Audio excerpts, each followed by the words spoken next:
Two offensive stars for the Auburn Tigers need to step up, and I'm not talking about Jarquez Hunter.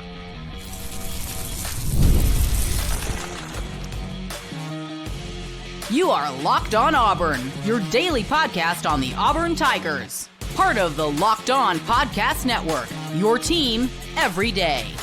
Yes, welcome on into Locked On Auburn, your daily Auburn Tigers podcast. I'm your host, Zac Blackerby, and thank you so much for making Locked On Auburn your first listen every single day. Mike G of the War Rapport hanging out with us for a War Rapport Wednesday. Also the host of Locked On UCF. Give them some love over there as well. Look, Auburn basketball is killing it right now. Major tests coming up next week at the Maui Invitational. We'll discuss that. But we each have a player on offense that we think needs to step up on Saturday. We're not talking about Jarquez Hunter. We all agree Jarquez Hunter needs more touches. We all agree on that. We have really just driven that point home. I think we need another massive game out of Cam Coleman. And here are my thoughts, Mike G. I don't think Auburn's going to change up the ratio of their run to pass of what we've seen. I think Kentucky was an outlier. I think we're still going to see Hugh Freeze call a game plan that matches what he wants to do, which is fine. He's the head coach. He's over the offense. He's over the team. And he wants to throw the football, especially when opposing defenses are stacking the box. And I fully expect Texas A&M to do that.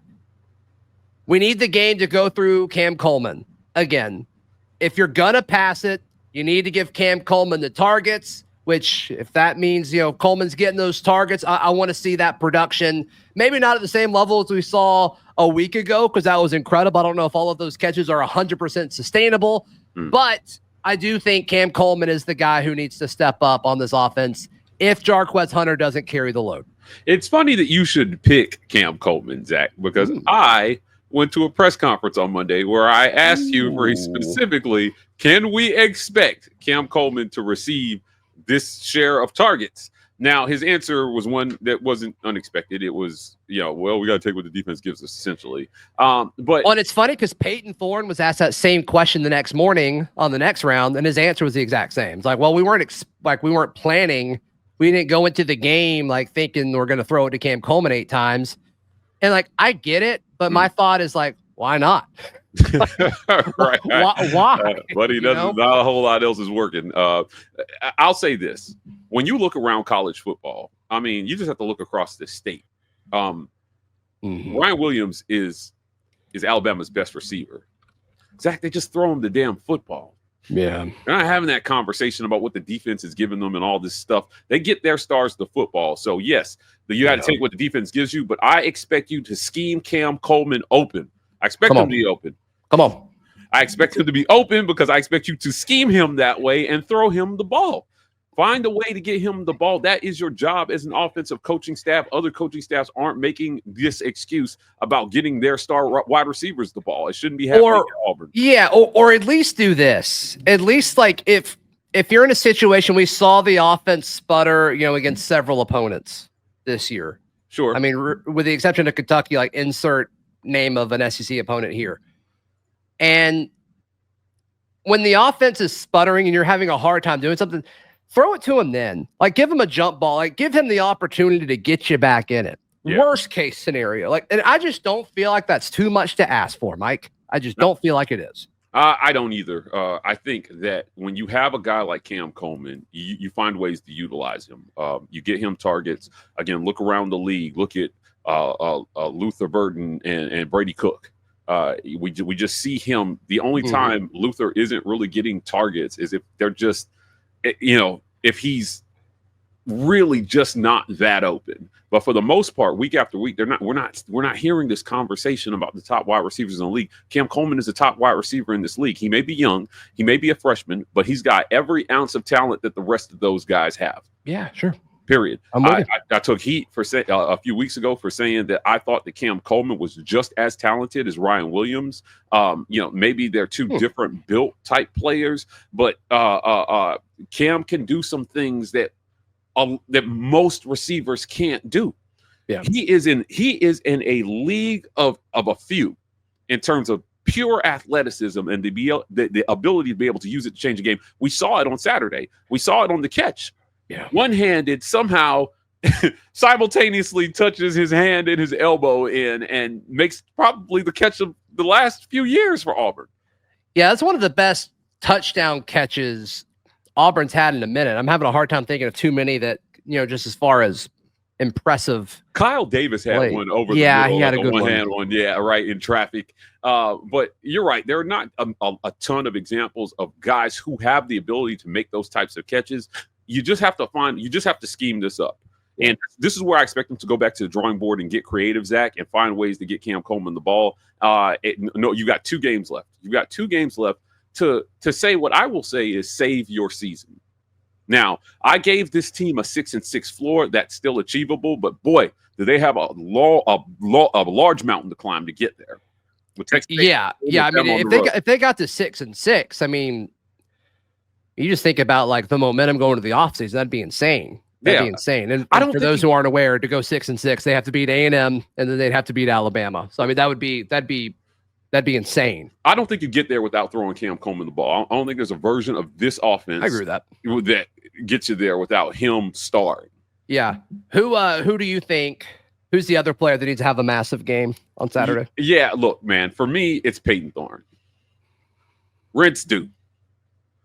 I'm sure those on to victory checks cashed. Bro, you owe us. You owe us these last 2 games to go out and be the best. The 2021 Payton Thorne. That's what I want to see out there on Saturday. 11-2 Payton Thorne needs to show up. That'd be great. It won't erase all what was the last 2 years, but certainly, the timing of it would go a long way, though. Oh man, it would help so much. And so I know people were probably expecting me to say Malcolm Simmons or any of these other guys. No, it's Payton Thorne, because you know what? You love Malcolm Simmons. I do. I believe it. I'm a Malcolm truther. But Cam Coleman can't have a breakout day unless Payton Thorne has a breakout day. Yeah, sure. I also think like Payton hasn't been used to the best of his skill set, if I'm being 100% honest. Because weirdly, like, he's a good runner, and I just don't feel like he's been used in that way. And they talked about it over the offseason that they want to run him less. But at this point, like, why not do what worked so well for you last year? I mean, Auburn had a hard time doing anything on offense last year unless it was Jarquez or him running the football. So, why shy away from that at this point of the year? I don't know. But I'd love to see him use his legs a little bit more in that option game, like we saw him at key points last year. So I'm with you. Obviously, Payton Thorne, a big game for him would go a long way. And then I think Cam Coleman can certainly help him have a breakout game in conference play. Protect the football. Sure. Hit the open receivers. Sure. Listen, hold on to the football in the run. You're talking about him running the ball, man. Like these fumbles, dude, these turnovers. They're not good. Auburn can't afford them. They don't have the leeway to afford them. Now you've got A&M at home, man. And the last time A&M came to Jordan-Hare, we created a Super Bowl-like atmosphere for that thing, man. And I think that here's another chance. If you're listening to this, I know Locked On has a great reach. The War Rapport has a great reach. But I'm saying Auburn fans, show up Saturday. Because Saturday has the ability to set the tone for a massive end to the season. This Iron Bowl can still mean something if you win on Saturday. 100%. Right? 100%. It can mean 6-6, and you could knock Alabama clean out of the playoff in Tuscaloosa, and you need the momentum of a win. You can't go in a loser. You got to go in a winner with momentum, and you got to put something on tape that Caleb DeBoer is scratching his head about at night. Nope, I'm there with you. So I'm there with you for sure. That's where I'm at. Payton Thorne, man. Come on, dude. Like, you got 2 games left as an Auburn Tiger. What is your legacy going to be? What are you going to leave on the table for Auburn fans to remember? Are they going to remember a great Texas A&M win and a epic Iron Bowl win? We haven't won in Tuscaloosa since 2010. Gosh. Go in there and get it done, man. Yeah, I'm there with you. I'm fired up about this, Zach. This season was just not supposed to be this.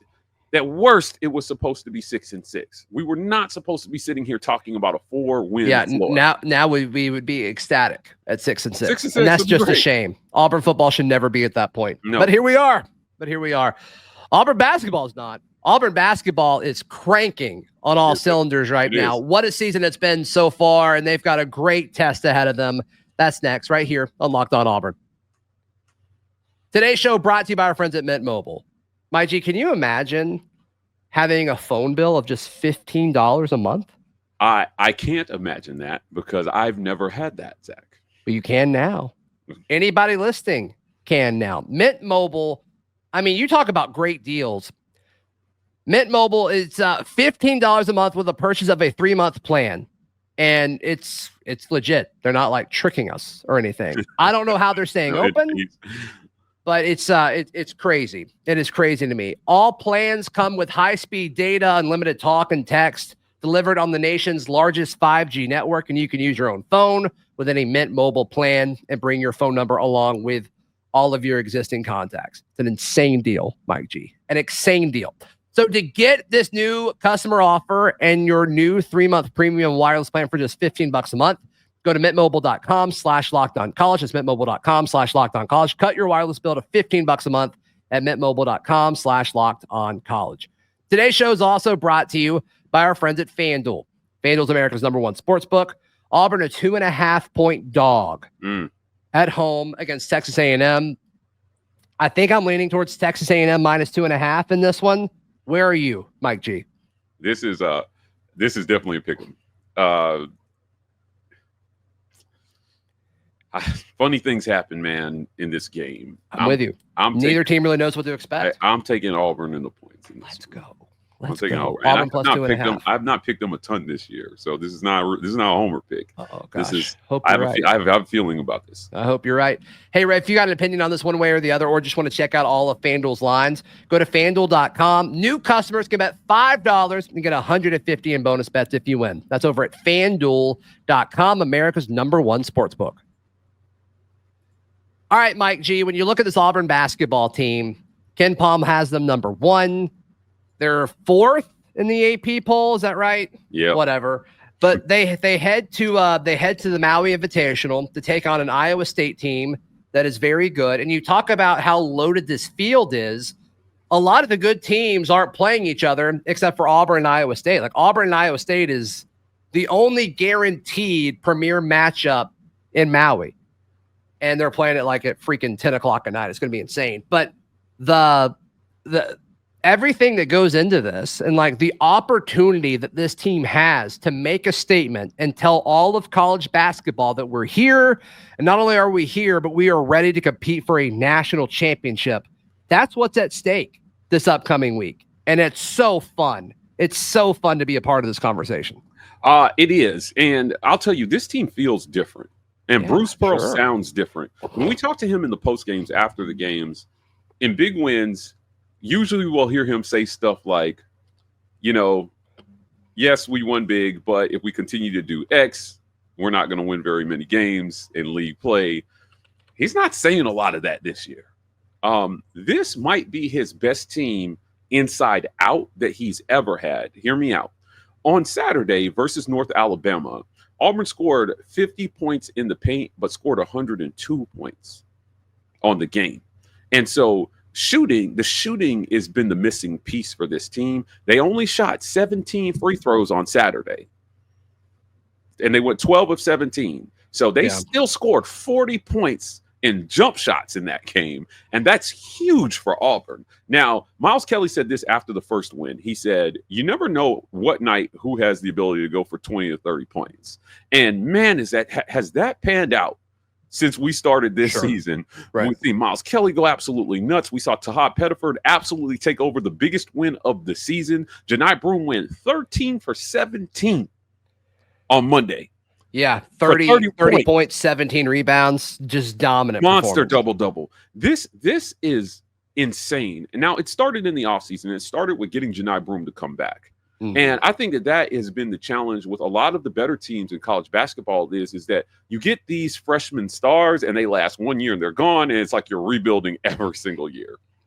And Bruce Pearl found a way to put together a team where he returned the core of it, the heart of it. Look, Cheney Johnson might be the most improved player in all of college basketball. He is absolutely he defends well. He looks like LeBron on chase down blocks, man. Like, wow. he can hit the three. He's literally sunning people for rebounds. He's probably got like 6 earth-shattering dunks already this season. Yeah, he's done such a good job of like changing his body, but not only does he look like more physically imposing, he's moving so much better, which normally you don't see both of those things happen in one off season for as old of a player as he is. So to me, like I'm with you. Zac, I'm with you. Zac, they have a machine. So I've been actually watching a lot of Cheney Johnson's workouts live this off season and going into the season. They have a machine. I posted a video of it to Twitter where it's got like, they only have one, but there's cameras on you, and you can squat, bench. It's like you hook up these bands. The cameras take pictures of your form, and it keeps the records of all your lifts. And so you log your name in. The men and the women use it. And when you look at the records in that thing, dude, it's Cheney Johnson, Cheney Johnson, Cheney Johnson, Cheney Johnson, Cheney Johnson. I was like, yo, Cheney's in here killing it. And then he walks in one day, takes his shirt off, and he likes to shoot around with his shirt off. And the physical change, like if anybody who's ever gone through a weight loss transformation or any kind of bodybuilding transformation, you understand the commitment not only to fitness, but to nutrition that you have to have. It is extreme discipline, especially for college athletes when food is around you everywhere. And he has dialed it in, man. He's an absolute monster. I think, you know, a very underrated piece for this team night in and night out. And when you combine him with all the talented shooters around him, man, Auburn's got to get out of the first round this year. Like, I mean, they got to get out of the second round. They got to be in the Sweet 16 this year. I think it's Sweet 16 or bust, honestly, for this team. Yeah, they're good enough to have that level of expectation on them. Yeah, no question about it. So, yeah, they return to action Monday evening in Maui against Iowa State. Mike G, how can people check out everything you've got going on? Check us on out over at the War Rapport. I'll be covering the women's basketball game. They're in Oregon, taking on the 23rd ranked Oregon Ducks today. Talia Scott's second game. They're doing well over there too. So no Auburn basketball team has lost the game. We want to keep it that way until they return to Neville. But yeah, check me out at the War Rapport, at Mike Gittins on Twitter, and check me out over at Locked On UCF, where we are talking Gus. He's on the hot seat, man. I got to talk about it. All the coaches I cover are on the hot seat. I don't know what's going on. Yeah. Oh, well. All right. Love you, Gus. Love you, Gus. All right. Hey, please like the video. Please subscribe. We'll see you next time. This has been Locked On Auburn.